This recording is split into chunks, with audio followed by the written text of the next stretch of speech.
हम बात कर रहे हैं बालों पे और ये हमारी जो श्रृंखला चल रही है बालों के आरोग्य को लेकर। तो हमारे साथ डॉक्टर अर्चना जी जुड़ी है। डॉक्टर अर्चना, जब आप बात कर रही थी अभी थोड़ी देर पहले कि मतलब आपने बहुत अच्छी तरीके से एक होल ट्रीटमेंट क्या होती है ये समझाया, उसमें आपने ये जो हेयर ऑयल और कैप्सूल है उसके बारे में बात की। तो उसमें कौन सी ऐसी औषधि वनस्पतियां हैं जिनको आपने इकट्ठा किया और लोगों के लिए वो मतलब बीवीजी लेकर आई है, इसके बारे में बताइए ना। आयुर्वेदा में केश ऐसा एक पार्ट है जिसमें केश कौन सी वनस्पतियां जो है केश करके काम करती है। केश मतलब हेयर के ग्रोथ के लिए कौन सी दवाइयाँ काम करती है जी। ये एक बहुत अच्छे से आयुर्वेदा में बताया गया है। जनरली अगर आप देखेंगे तो बहुत सी लोकल एप्लीकेशन के साथ साथ अगर इंटरनल भी कुछ तत्व होते हैं जो आप खाओगे तो आपकी हेयर रिफ्लेक्ट करेगी आपकी hair health. For example coconut. तो कोकोनट अगर आप देखोगे कॉमनली हमने देखा है कि साउथ इंडियन लोग जो होते हैं, साउथ इंडियन लोगों में कोकोनट का सेवन बहुत अति प्रमाण में होता है। कोकोनट ऑयल वो यूज करते हैं, ग्रेवी में कोकोनट यूज करते हैं। और कोकोनट के जो कोकोनट में लॉरिक एसिड है जो कि हेयर का जो पीएच है वो मेंटेन रखने के लिए, हेल्थ को नरिशमेंट के लिए बहुत हेल्प करता है। अगर आपने देखे होंगे साउथ इंडियन लोगों के बाल बहुत लंबे, बहुत अच्छे हेल्थ वाले हेल्दी हेयर्स के लोग आप देखोगे जो साउथ इंडियन लोग हैं, बिकॉज उनका इंटरनल कंजम्पशन कोकोनट का बहुत है। और तो ये एक इंग्रेडिएंट हमारे हेयरों में हमने लिया है कोकोनट, क्योंकि ये लॉरिक एसिड उसका जो काम है उसका बहुत अच्छा काम है हेयर स्ट्रेंथनिंग के लिए, हेयर ग्रोथ के लिए। तो हमने कोकोनट लिया है, उसमें फेन्यूग्रीक मतलब मेथी दाना मेथी दाना। फेन्यूग्रीक का रोल है एक तो ब्लड सर्कुलेशन करने में हेल्प करता है, डिटॉक्सिफाइंग और एंटीऑक्सीडेंट करके ये काम करता है वो जगह पे। तो फेन्यूग्रीक सीड्स हमने लिए हैं। भृंगराज जो सभी लोगों को मालूम है, भृंगराज एक बहुत ही प्रख्यात वनस्पति है जो कि भृंगराज बालों को स्ट्रेंथनिंग तो देती है लेकिन रीग्रोथ के लिए भी, हेयर फॉलिकल को स्टिमुलेशन के लिए भी भृंगराज बहुत मददगार होती है। लेकिन यही है कि इसमें आपको सही में वो भृंगराज है कि नहीं। लोग क्लेम करते हैं हमने ये भृंगराज ऑयल है, लेकिन भृंगराज की सही में वो ही जाति या वही उतनी ही प्यूरिटी की भृंगराज है कि नहीं ये देखना भी जरूरी होता है। तो हमारे इसमें हम जब कोई भी दवाई बनाते हैं तो उसका ऑथेंटिफिकेशन बहुत ही एक इम्पॉर्टेंट स्टेप है जो हम फॉलो करते हैं कि ड्रग ऑथेंटिफिकेशन, कि ये हाँ भृंगराज बोला है तो ये यही भृंगराज है कि नहीं, उसका डीएनए टेस्टिंग हम लोग करते हैं। तो भृंगराज हमने लिया है। फिर उसमें आलमंड है। आलमंड में it is rich of omega 3 fatty acids जो कि हेल्थ नरिशमेंट के लिए, हेयर के नरिशमेंट के लिए बहुत इंपॉर्टेंट है। आलमंड हमने लिया है। Mustard oil, mustard is also is rich in the omega 3 fatty acids और वो भी हेयर स्ट्रेंथनिंग के लिए हेल्प करता है। और एक बहुत इंपॉर्टेंट एक तत्व है हेयर ऑयल का या हेयरों का कैप्सूल फॉर्म में भी जो है आमल की, जिसे हम लोग आंवला, इमलिका ऑफिसिनालिस, जो कि प्रख्यात है, रिच ऑफ विटामिन सी, बिल्कुल, and it helps to maintain the pH of the scalp. तो जो हेयर फॉल है वो कम करने के लिए आमल की हेल्प करती है। इंटरनली जब हम लोग विटामिन सी आमल की का आप सेवन करोगे तो वो एज अ रिजुविनेटिंग एंटीऑक्सीडेंट करके काम करती है। विटामिन सी जो कि wear and tear of the cells of the body, जो एक डे टू डे लाइफ की जो प्रोसेस है बॉडी की वो नॉर्मल रखने के लिए विटामिन सी काम करता है। तो आमल की भी रिच ऑफ विटामिन सी है जो कि पीएच मेंटेन रखने के साथ साथ एंटीऑक्सीडेंट और रिजुविनेशन का काम भी आमल की करती है। तो ऐसे ये 6-7 तत्व इंग्रेडिएंट्स से मिला के हमने हेयर ऑयल और उसी प्लांट एक्सट्रैक्ट से हमने कैप्सूल फॉर्म में भी दवाई बनाई है, जो कि हम लोग देते समय एक साथ रिकमेंड करते हैं कि आप एक्सटर्नली हेयर ऑयल अप्लाई कीजिए और इंटरनली आप टैबलेट कैप्सूल खाइए।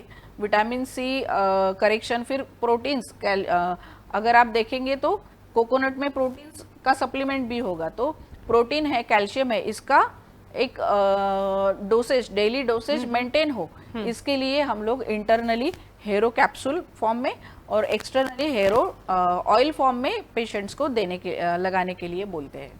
धन्यवाद डॉक्टर। ये बहुत अच्छी जानकारी जो आपने दी कि एक एक इंग्रेडिएंट को लेकर जिस तरीके से आप बता रही थी, तो मुझे लगता है कि सभी दर्शकों को भी ये एक अच्छा अवसर है कि इसके बारे में और भी अगर आपको जानकारी प्राप्त करनी है तो डॉक्टर हमारे साथ जुड़ी हुई है। ये हेयरों के बारे में हो या इन जनरल कोई भी औषधि वनस्पतियों के बारे में जो हेयर के लिए यूज़ होती है, आप ज़रूर पूछ सकते हैं। तो डॉक्टर, जब आप बात कर रही थी, आपने नॉर्मली कहा कि नॉर्मली तो ये कोई भी लगा सकता है, लेकिन एक बार आपने बात जब कर रही थी तो उसमें आपने ये भी कहा था कि अलग-अलग जब बीमारियां होती है उसमें भी हेयर फॉल होते हैं।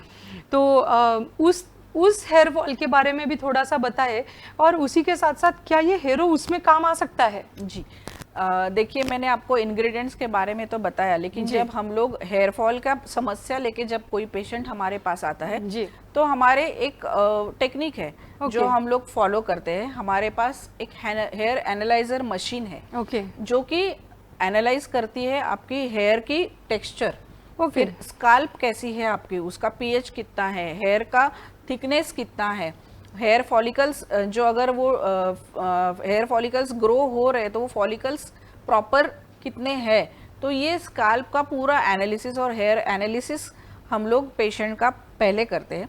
उसके हिसाब से फिर हम लोग दवाई का डोसेज और एप्लीकेशन किस तरीके से करना है या नहीं करना है, वो सब हम लोग ये हेयर एनालाइजर के मदद से हेयर एनालिसिस करने के बाद फिर हम लोग ये दवाई पेशेंट को रिकमेंड करते हैं। तो ये देते समय बहुत बार ऐसा भी होता है कि हेयर फॉल ये प्राइमरी समस्या नहीं होती है, जी, जी। तो ये सेकेंडरी सिम्टम लेके पेशेंट आता है, लेकिन उसका प्राइमरी समस्या कुछ अलग होती है।